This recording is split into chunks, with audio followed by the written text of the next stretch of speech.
तो आइए विद्यार्थियों, अब हम पाठ जहां पहिया है से संबंधित प्रश्न उत्तर करते हैं।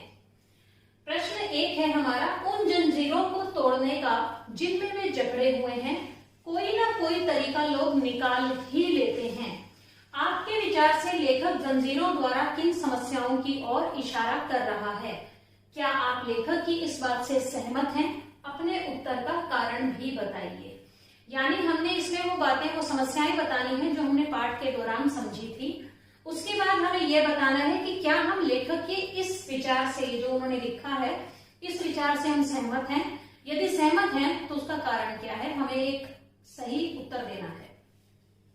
उत्तर देखिए, लेखक जंजीरों द्वारा, जिन जंजीरों की यहाँ पर बात की गई है, लेखक जंजीरों द्वारा अनपढ़ता, अंधविश्वास, जातिगत भेदभाव, पिछड़ेपन आदि की समस्याओं की ओर संकेत कर रहा है।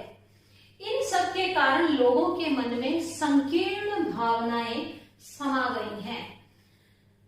पुरुष प्रधान समाज में नारी को हीन भावना से देखा जाता है।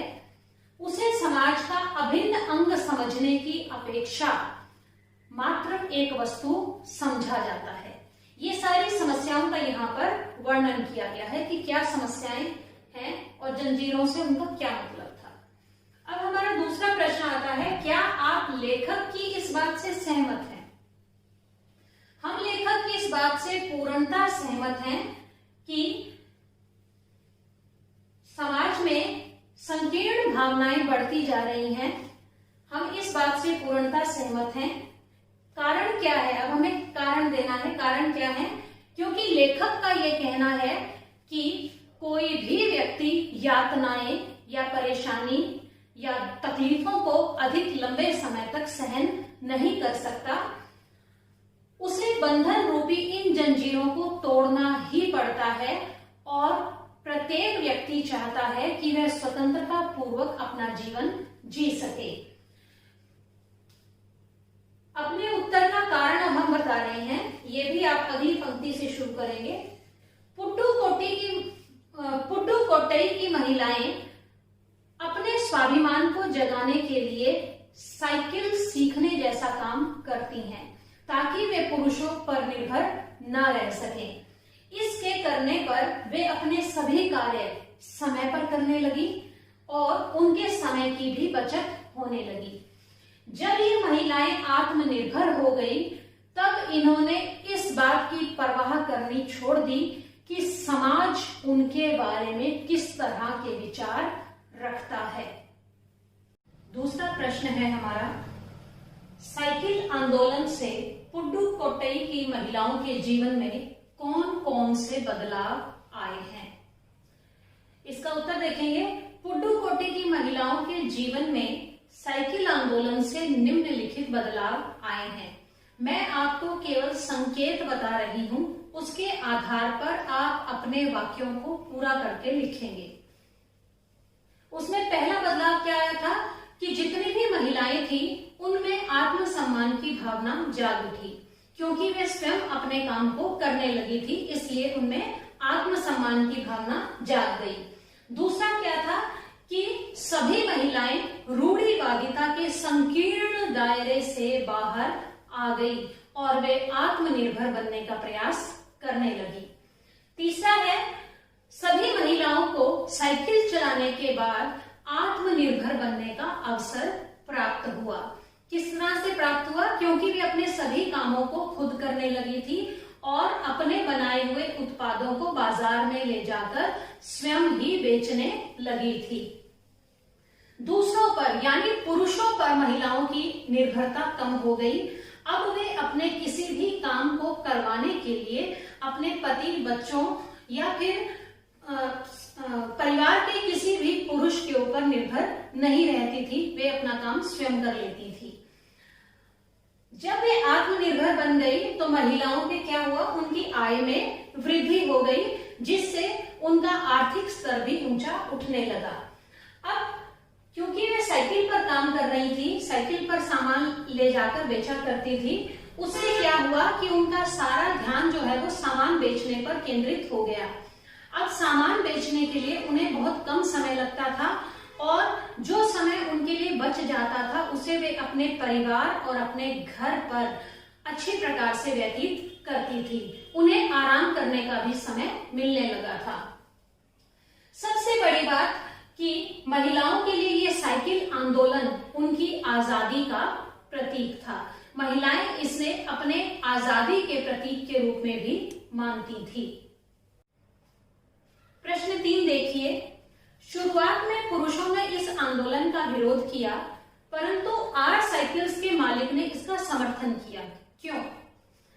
अब हम सभी जानते हैं कि जब हमने पाठ का सार किया था तो केवल आर साइकिल्स का मालिक ऐसा था जो महिलाओं के इस साइकिल आंदोलन का समर्थन कर रहा था। तो उत्तर देखते हैं। पहला संकेत है अपना महत्व कम होने का भय। शुरुआत में पुरुषों ने इस आंदोलन का विरोध किया। उसका कारण यह था कि पुरुषों को ऐसा लगता था कि यदि महिलाएं साइकिल सीख लेंगी तो पुरुषों का महत्व समाज में कम हो जाएगा और महिलाएं अपनी भागीदारी अधिक कर लेंगी। और इसलिए उन्होंने इस परिस्थिति से बचने के लिए महिलाओं को साइकिल सीखने पर लगातार व्यंग किए ताकि महिलाएं साइकिल सीखना छोड़ दें। लेकिन महिलाओं ने उनकी परवाह ही नहीं की, क्योंकि महिलाओं को इस बात से कोई अंतर नहीं पड़ा कि कि पुरुष समाज जो है वो उनका विरोध कर रहा है। इसलिए महिलाओं ने उनकी परवाह नहीं की और धीरे धीरे एक समय ऐसा आया कि महिलाओं के इस साइकिल आंदोलन की समाज ने स्वीकृति दे दी। समाज में साइकिल आंदोलन को प्रमुखता दे दी गई। दूसरा प्रश्न दिया गया है कि आर साइकिल्स के मालिक ने इसका समर्थन किया। अब आर साइकिल के मालिक ने इसका समर्थन इसलिए किया क्योंकि महिलाएं जब साइकिल सीखने का प्रशिक्षण ले रही थी तो इससे उनकी लेडीज साइकिल्स की बिक्री अधिक होने लगी थी। और ऐसा भी था कि जिन महिलाओं को लेडीज साइकिल उपलब्ध नहीं हो पा रही थी उन्होंने जेंट्स साइकिल खरीदनी आरंभ कर दी। इससे क्या हो रहा था कि लगातार बढ़ती हुई महिला साइकिल चालकों की संख्या के कारण भी आर साइकिल्स का मालिक उनका समर्थन कर रहा था, क्योंकि उसके व्यापार में वृद्धि हो रही थी। आइए चौथा प्रश्न देखते हैं। प्रारंभ में इस आंदोलन को चलाने में कौन कौन सी बाधा आई? प्रारंभ में इस आंदोलन को चलाने में पुरुष वर्ग सबसे बड़ी बाधा बन गया। वे नहीं चाहते थे कि महिलाएं उनसे किसी भी काम में आगे आएं या उनकी बराबरी करें। वे अपना महत्व किसी भी तरह से कम नहीं करना चाहते थे। इसलिए उन्होंने महिलाओं पर, साइकिल चलाने वाली महिलाओं पर टिप्पणियां करना, फब्तियां कसना आरंभ कर दिया। लेकिन महिलाओं ने उनकी इन टिप्पणियों की परवाह नहीं की और वे लगातार अपने इस आंदोलन को जारी रखती रही। अंत में एक समय ऐसा आया जब पुरुषों को महिलाओं के इस साइकिल आंदोलन का समर्थन करना ही पड़ा। अगला प्रश्न है, हमारा अंतिम प्रश्न है ये। आपके विचार से लेखक ने इस पाठ का नाम जहां पहिया है क्यों रखा होगा? अब क्यों रखा होगा? क्योंकि पहिए पर आधारित है सारी कहानी, इसलिए। हमारे विचार से पहिया गतिशीलता का प्रतीक है। गतिशीलता अर्थात लगातार आगे बढ़ते रहने का प्रतीक है। पहिए के बिना मानव विकास की कल्पना भी नहीं की जा सकती। यदि पहिए का विकास नहीं हुआ होता, पहिए का आविष्कार नहीं हुआ होता, तो मानव के जीवन की वर्तमान समय में कल्पना करना असंभव था। मानव जीवन कभी तरक्की नहीं कर पाता। पुडुकोट्टई की महिलाओं का जीवन गतिशील बनाने में साइकिल के इन पहियों का योगदान रहा है। इसलिए गतिशीलता के आधार पर लेखक ने इस पाठ का नाम जहां पहिया है रखा है, जो बिल्कुल उपयुक्त है। आपको विस्तार पूर्वक सभी प्रश्नों के उत्तर बताए गए हैं। आप सभी प्रश्नों के उत्तरों को ध्यानपूर्वक लिखेंगे। लिखते समय अपनी वर्तनी पर अर्थात स्पेलिंग पर विशेष ध्यान दें ताकि अशुद्धियां कम से कम हो। व्यर्थ की बातों का उत्तरों में समावेश नहीं करना चाहिए, नहीं तो हमारा लेखन स्तर गिर जाता है। इसलिए लेखन स्तर में कुशलता बनाए रखने के लिए हमारे लिए आवश्यक है कि हम सही और निश्चित उत्तर दें ताकि लेखन स्तर उपयुक्त बना रहे। आशा है आप सभी इन बातों का ध्यान रखते हुए अपने प्रश्नों के उत्तर को करेंगे और इस पाठ को साथ ही साथ याद अवश्य कीजिएगा। धन्यवाद।